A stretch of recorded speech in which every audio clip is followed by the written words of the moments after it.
ಇವತ್ತಿನ ವಿಡಿಯೋದಲ್ಲಿ ಬೆಳಗಿನ ಬ್ರೇಕ್ಫಾಸ್ಟ್ಗೆ ಸೂಪರ್ ಟೇಸ್ಟಿ ಮತ್ತು ಹೆಲ್ದಿ ಆಗಿರುವಂತಹ ಖಾರ ಪೊಂಗಲ್ ಯಾವ ರೀತಿಯಾಗಿ ಮಾಡೋದು ಅಂತ ತಿಳಿಸ್ಕೊಡ್ತೀನಿ. ಹಾಗೆಯೇ ಇದ್ರ ಕಾಂಬಿನೇಷನ್ ಆಗಿರುವಂಥ ಚಟ್ನಿನೂ ಸಹ ಇವತ್ತಿನ ವಿಡಿಯೋದಲ್ಲಿ ತಿಳಿಸ್ಕೊಡ್ತಾ ಇದ್ದೀನಿ. ಹಾಗಿದ್ರೆ ಬನ್ನಿ ಇವಾಗ ಹೇಗೆ ಮಾಡೋದು ಈ ಖಾರ ಪೊಂಗಲ್ಗೆ ಏನೆಲ್ಲ ಬೇಕು ಅಂತ ನೋಡೋಣ. ನೋಡಿ, ಇಲ್ಲಿ ಒಂದು ಕುಕ್ಕರ್ಗೆ ನಾನು ಈ ಗ್ಲಾಸಲ್ಲಿ 1 ಗ್ಲಾಸ್ ಅಕ್ಕಿ ಹಾಕೊಳ್ತಾ ಇದ್ದೀನಿ. ನಾರ್ಮಲ್ ಆಗಿ ಊಟಕ್ಕೆ ಬಳಸಿರಲ್ಲ ಅದೇ ಅಕ್ಕಿ ಹಾಕೊಳ್ತಾ ಇದ್ದೀನಿ. ಹಾಗೆಯೇ ಸೇಮ್ ಗ್ಲಾಸಲ್ಲಿ ಅರ್ಧ ಗ್ಲಾಸ್ ಹೆಸರುಬೇಳೆ ಹಾಕ್ಕೊಂಡು 1-2ರಿಂದ 3 ಸರಿ ಚೆನ್ನಾಗಿ ವಾಶ್ ಮಾಡ್ಕೊಳ್ತೀನಿ. ನೋಡಿ, 1-2ರಿಂದ 3 ಸರಿ ಚೆನ್ನಾಗಿ ವಾಶ್ ಮಾಡಿಕೊಂಡ ನಂತರ ಈಗ ಇದಕ್ಕೆ ನಾನು ಯಾವ ಗ್ಲಾಸಲ್ಲಿ ಅಕ್ಕಿ ತಗೊಂಡಿದ್ರಲ್ಲ ಅದೇ ಗ್ಲಾಸಲ್ಲಿ 4 ಗ್ಲಾಸ್ ನೀರನ್ನು ಹಾಕ್ಕೊಳ್ಬೇಕು. ಅಕ್ಕಿ ಮತ್ತು ಬೇಳೆಲ್ಲ ಚೆನ್ನಾಗಿ ನುಣ್ಣಗಾಗಬೇಕು. ಆದ್ದರಿಂದ ಒಂದು 4 ಗ್ಲಾಸ್ ನೀರನ್ನು ಹಾಕ್ಕೊಂಡು ಈಗ ಕುಕ್ಕರ್ ಲಿಡ್ನ ಕ್ಲೋಸ್ ಮಾಡಿ ಸ್ಟವ್ ಮೇಲಿಟ್ಟು ಕರೆಕ್ಟಾಗಿ 3 ವಿಜಿಲ್ ಕೂಗಿಸ್ಕೋಬೇಕು. 3 ವಿಜಿಲ್ ಬಂದು ಕಂಪ್ಲೀಟಾಗಿ ತಣ್ಣಗಾಗಬೇಕು. ಇದು ಬೇಸ್ರಲ್ಲಿ ನಾವು ಚಟ್ನಿ ರೆಡಿ ಮಾಡ್ಕೊಳ್ಳೋಣ ಬನ್ನಿ. ಒಂದು ಪ್ಯಾನ್ ಬಿಸಿಗಿಟ್ಟು ಅದಕ್ಕೆ ನಾನು ಈ ಕಪ್ಪಲ್ಲಿ ಅರ್ಧ ಕಪ್ ಕಡಲೆ ಬೀಜ ಹಾಕ್ಕೊಳ್ತಾ ಇದ್ದೀನಿ. ಕಡಲೆ ಬೀಜನೆಲ್ಲ ಈಗ ಸ್ಟವ್ನ ಮೀಡಿಯಂ ಫ್ಲೇಮಲ್ಲಿ ಇಟ್ಕೊಂಡು ಚೆನ್ನಾಗಿ ಹುರ್ಕೊಳ್ಬೇಕಾಗುತ್ತೆ. ನೋಡಿ, ಕಡಲೆ ಬೀಜ ಎಲ್ಲ ಹುರ್ಕೊಂಡಾಗಿದೆ. ಈಗ ಸ್ಟವ್ನ ಆಫ್ ಮಾಡಿಕೊಂಡು ಕಂಪ್ಲೀಟಾಗಿ ತಣ್ಣಗಾದ್ಮೇಲೆ ಇದ್ರ ಸಿಪ್ಪೆನೆಲ್ಲ ತೆಗೆದುಬಿಟ್ಟು ಕಡಲೆ ಬೀಜನ ಮಿಕ್ಸಿ ಜಾರ್ಗೆ ಹಾಕ್ಕೊಳ್ತಾ ಇದ್ದೀನಿ. ಹಾಗೆಯೇ ಸೇಮ್ ಕಪ್ಪಲ್ಲೇ ಅರ್ಧ ಕಪ್ ಹಸಿ ಕೊಬ್ಬರಿ ಹಾಕ್ಕೊಳ್ತಾ ಇದ್ದೀನಿ. ನಂತರ ಸೇಮ್ ಕಪ್ಪಲ್ಲೇ ಅರ್ಧ ಕಪ್ ಕಡಲೆಪಪ್ಪು ಹಾಕ್ಕೊಳ್ತಾ ಇದ್ದೀನಿ. ಹಾಗೆಯೇ ಇದಕ್ಕೆ ಒಂದು 6ರಿಂದ 7 ಹಸಿಮೆಣಸಿನಕಾಯಿ, ಒಂದು ಸ್ವಲ್ಪ ಕರಿಬೇವಿನ ಸೊಪ್ಪು, ಒಂದು 5 ಎಸ್ಲಾಗೋಷ್ಟು ಬೆಳ್ಳುಳ್ಳಿ ಹಾಕ್ಕೊಳ್ತಾ ಇದ್ದೀನಿ. ಒಂದು ಸ್ವಲ್ಪ ಕೊತ್ತಂಬರಿ ಸೊಪ್ಪು, ಒಂದು ಸ್ವಲ್ಪ ಹುಣಸೆಹಣ್ಣು, ಹಾಗೆಯೇ ರುಚಿಗೆ ತಕ್ಕಷ್ಟು ಉಪ್ಪು. ಚಟ್ನಿ ರುಬ್ಬೋದಕ್ಕೆ ಬೇಕಾಗುವಷ್ಟು ನೀರನ್ನು ಹಾಕ್ಕೊಂಡು ನುಣ್ಣಗೆ ಗ್ರೈಂಡ್ ಮಾಡ್ಕೊಳ್ಬೇಕು. ನೋಡಿ, ಈ ರೀತಿಯಾಗಿ ನುಣ್ಣಗೆ ಗ್ರೈಂಡ್ ಮಾಡ್ಕೊಳ್ಬೇಕು. ಈಗ ಚಟ್ನಿ ರೆಡಿ ಆಗಿದೆ. ಈಗ ಇದನ್ನು ಒಂದು ಬೌಲ್ಗೆ ಹಾಕ್ಕೊಳ್ಳೋಣ. 1-2 ಟೇಬಲ್ ಸ್ಪೂನ್ ಆಗೋಷ್ಟು ನೀರನ್ನು ಹಾಕ್ಕೊಂಡು ಮಿಕ್ಸ್ಚರ್ಗೆ ಅದನ್ನು ಸಹ ಇದಕ್ಕೆ ಹಾಕಿರುವಂಥ ನೀರು ಮಿಕ್ಸ್ ಆಗೋ ಥರ ಮಿಕ್ಸ್ ಮಾಡ್ಕೊಳ್ತಾ ಇದ್ದೀನಿ.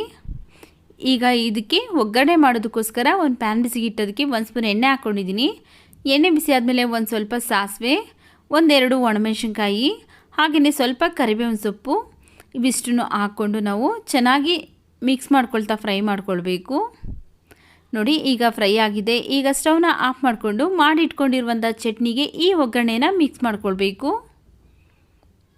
ನೋಡಿ, ಒಗ್ಗರಣೆ ಎಲ್ಲ ಚಟ್ನಿಗೆ ಮಿಕ್ಸ್ ಆಗೋ ಥರ ಮಿಕ್ಸ್ ಮಾಡ್ಕೊಳ್ಳೋಣ. ಈ ಚಟ್ನಿ ಚಪಾತಿ, ದೋಸೆ, ಇಡ್ಲಿಗೂ ಸಹ ತುಂಬ ಟೇಸ್ಟಿಯಾಗಿರುತ್ತೆ. ಅನ್ನಕ್ಕೂ ಮುದ್ದೆಗೂ ಸಹ ರುಚಿಯಾಗಿರುತ್ತೆ. ಈಗ ಚಟ್ನಿ ರೆಡಿಯಾಗಿದೆ. ನೋಡಿ, ಇಲ್ಲಿ 3 ವಿಜಿಲ್ ಬಂದು ಕಂಪ್ಲೀಟಾಗಿ ತಣ್ಣಗಾದ್ಮೇಲೆ ಓಪನ್ ಮಾಡಿದ್ದೀನಿ. ಅಕ್ಕಿ ಹೆಸರುಬೇಳೆ ಎಲ್ಲ ಚೆನ್ನಾಗಿ ಬೆಂದಿದೆ. ಇದೇ ರೀತಿಯಾಗಿ ನುಣ್ಣಗೆ ಬೇಯಿಸ್ಕೋಬೇಕು. ಈಗ ಇದೇ ಸ್ಪೂನಿಂದನೇ ನೋಡಿ ಈ ರೀತಿಯಾಗಿ ಮೆತ್ತಗಾಗೋ ಥರ ಚೆನ್ನಾಗಿ ಮ್ಯಾಶ್ ಮಾಡ್ಕೊಂಡಿದ್ದೀನಿ. ಈಗ ಇದಕ್ಕೆ ನಾವು ಒಂದು ಅರ್ಧ ಲೀಟ್ರ್ ಆಗೋಷ್ಟು ನೀರನ್ನು ಹಾಕ್ಕೊಂಡು ಚೆನ್ನಾಗಿ ಮಿಕ್ಸ್ ಮಾಡ್ಕೊಳ್ಬೇಕು. ಈ ನೀರೆಲ್ಲ ಚೆನ್ನಾಗಿ ಮಿಕ್ಸ್ ಆಗಬೇಕು. ಆ ರೀತಿಯಾಗಿ ಚೆನ್ನಾಗಿ ಮಿಕ್ಸ್ ಮಾಡ್ಕೊಳ್ತಾ ಇದ್ದೀನಿ. ಒಂದು ಸ್ವಲ್ಪನೂ ಗಂಟಿಲ್ಲದೆ ಇರೋ ಥರ ಚೆನ್ನಾಗಿ ಮಿಕ್ಸ್ ಮಾಡ್ಕೊಳ್ಳಿ. ನೋಡಿ, ಈ ರೀತಿಯಾಗಿ ಒಂದು ಸ್ವಲ್ಪನೂ ಗಂಟಿಲ್ಲದೆ ಇರೋ ಥರ ಚೆನ್ನಾಗಿ ಮಿಕ್ಸ್ ಮಾಡ್ಕೊಂಡಿದ್ದೀನಿ. ಈಗ ಇದು ರೆಡಿಯಾಗಿದೆ. ಇದನ್ನು ಸೈಡ್ಗಿಟ್ಟು ನಾವು ಒಗ್ಗರಣೆ ಮಾಡ್ಕೊಳ್ಳೋಣ ಬನ್ನಿ. ನೋಡಿ, ಒಗ್ಗರಣೆ ಮಾಡೋದಕ್ಕೋಸ್ಕರ ಒಂದು ಪಾತ್ರೆ ಬಿಸಿಗಿಟ್ಟೋದಕ್ಕೆ 2 ಸ್ಪೂನ್ ಎಣ್ಣೆ ಹಾಕ್ಕೊಂಡಿದ್ದೀನಿ. ಎಣ್ಣೆ ಬಿಸಿ ಆದಮೇಲೆ ಒಂದು ಅರ್ಧ ಸ್ಪೂನ್ ಆಗೋಷ್ಟು ಜೀರಿಗೆ, ಅರ್ಧ ಸ್ಪೂನ್ ಕಾಳು ಮೆಣಸನ್ನು ಹಾಕ್ಕೊಂಡು ಸ್ಟವ್ನ ಲೋ ಫ್ಲೇಮಲ್ಲಿ ಇಟ್ಕೊಂಡು ಇವಿಷ್ಟನ್ನು ಫ್ರೈ ಮಾಡ್ಕೊಳ್ಬೇಕು. ಈಗ ಒಂದು ಸ್ವಲ್ಪ ಕರಿಬೇವಿನ ಸೊಪ್ಪು ಹಾಕ್ಕೊಳ್ತಾ ಇದ್ದೀನಿ. ಹಾಗೆಯೇ 2 ಒಣಮೆಣಸಿನ್ಕಾಯಿನ ಕಟ್ ಮಾಡಿ ಹಾಕ್ಕೊಳ್ತಾ ಇದ್ದೀನಿ. ಒಂದು 6ರಿಂದ 7 ಹಸಿಮೆಣಸಿನ್ಕಾಯಿ ಹಾಕ್ಕೊಳ್ಳೋಣ. ನಿಮ್ಮ ಖಾರಕ್ಕೆ ಎಷ್ಟು ಬೇಕಷ್ಟು ನೀವು ನೋಡಿಕೊಂಡು ಹಸಿಮೆಣಸಿನ್ಕಾಯಿನ ಸೇರಿಸ್ಕೊಳ್ಳಿ. ಇವಿಷ್ಟು ಹಾಕಬೇಕಾದ್ರೆ ನಾವು ಸ್ಟವ್ನ ಲೋ ಫ್ಲೇಮಲ್ಲಿ ಇಟ್ಕೊಂಡು ಒಂದೊಂದಾಗಿ ಹಾಕ್ಕೊಂಡು ಫ್ರೈ ಮಾಡ್ಕೊಳ್ಬೇಕು. ಈಗ ಇದಕ್ಕೆ 1-2 ಟೇಬಲ್ ಸ್ಪೂನ್ ಆಗೋಷ್ಟು ಗೋಡಂಬಿನ ಕಟ್ ಮಾಡಿ ಹಾಕ್ಕೊಳ್ತಾ ಇದ್ದೀನಿ. ಗೋಡಂಬಿ ಹಾಕಿದ್ಮೇಲೆ ಗೋಡಂಬಿ ಲೈಟಾಗಿ ಕಲರ್ ಚೇಂಜ್ ಆಗಬೇಕು. ಆ ರೀತಿಯಾಗಿ ಫ್ರೈ ಮಾಡ್ಕೊಳ್ಳೋಣ. ನೀವು ಒಂದ್ಸರಿ ಈ ರೀತಿಯಾಗಿ ಮನೆಯಲ್ಲಿ ಪೊಂಗಲ್ ಮಾಡಿದ್ರೆ ಪೊಂಗಲ್ ಅಂದರೆ ಇಷ್ಟ ಇಲ್ಲ ಅನ್ನೋರು ಸಹ ಇಷ್ಟಪಟ್ಟು ತಿಂತಾರೆ. ಅಷ್ಟೊಂದು ಟೇಸ್ಟಿಯಾಗಿರುತ್ತೆ. ನೋಡಿ, ಇಲ್ಲಿ ಗೋಡಂಬಿ ಎಲ್ಲ ಲೈಟಾಗಿ ಬಣ್ಣ ಚೇಂಜ್ ಆದಮೇಲೆ 2 ಟೇಬಲ್ ಸ್ಪೂನ್ ಆಗೋಷ್ಟು ಹಸಿ ಶುಂಠಿ ಸಣ್ಣದಾಗಿ ಕಟ್ ಮಾಡಿ ಹಾಕ್ಕೊಳ್ತಾ ಇದ್ದೀನಿ. ಹಾಗೆಯೇ 1-2 ಟೇಬಲ್ ಸ್ಪೂನ್ ಆಗೋಷ್ಟು ಹಸಿ ಕೊಬ್ಬರಿನೂ ಸಹ ಕಟ್ ಮಾಡಿ ಹಾಕ್ಕೊಂಡು ಚೆನ್ನಾಗಿ ಮಿಕ್ಸ್ ಮಾಡ್ಕೊಳ್ತಾ ಫ್ರೈ ಮಾಡ್ಕೊಂಡಿದ್ದೀನಿ.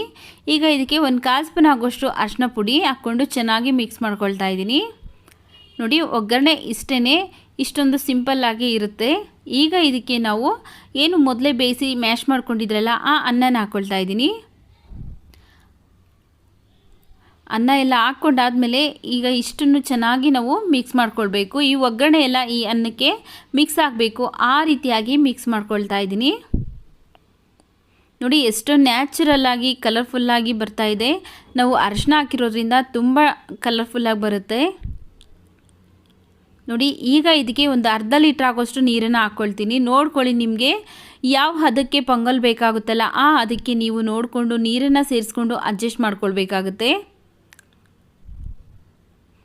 ನೀರನ್ನು ಹಾಕ್ಕೊಂಡು ಚೆನ್ನಾಗಿ ಮಿಕ್ಸ್ ಮಾಡ್ಕೊಳ್ಬೇಕು, ನೀರೆಲ್ಲ ಮಿಕ್ಸ್ ಆಗೋ ಥರ.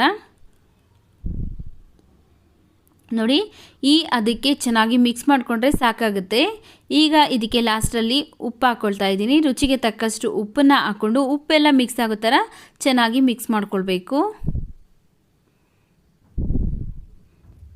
ಈಗ ಇದು ರೆಡಿಯಾಗಿದೆ. ಇದ್ರ ಮೇಲೆ ಒಂದು ಲಿಡ್ನ ಕ್ಲೋಸ್ ಮಾಡಿ ಸ್ಟೌರಿನ ಮೀಡಿಯಮ್ ಫ್ಲೇಮಲ್ಲಿ ಇಟ್ಕೊಂಡು ಒಂದು 5 ರಿಂದ 6 ನಿಮಿಷ ಕುದಿಸ್ಕೊಳ್ಬೇಕು.